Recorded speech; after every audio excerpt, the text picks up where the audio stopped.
In this video, we are asked to determine the value of x given the following situation.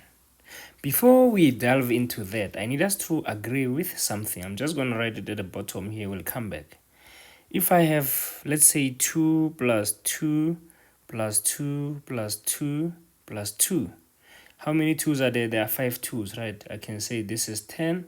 Or in simple terms, I can say since there are 5 repeating terms, I can just say 5 multiplied by 2, which is 10, right?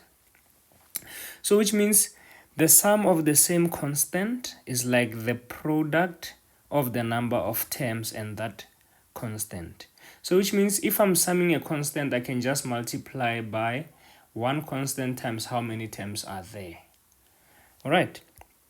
So if you look at the situation above, we are summing 6, 6, 6, 6, 6, 6, right? We don't know how many 6's are there, basically. And then, which means we can say number of terms, which is a number of terms, ne? Number of terms, which is number of 6's in this case, multiplied by 6 must give me 78.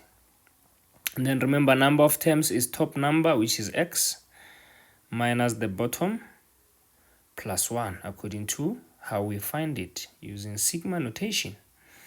And then it's x plus 6 plus 1, which is x plus 7.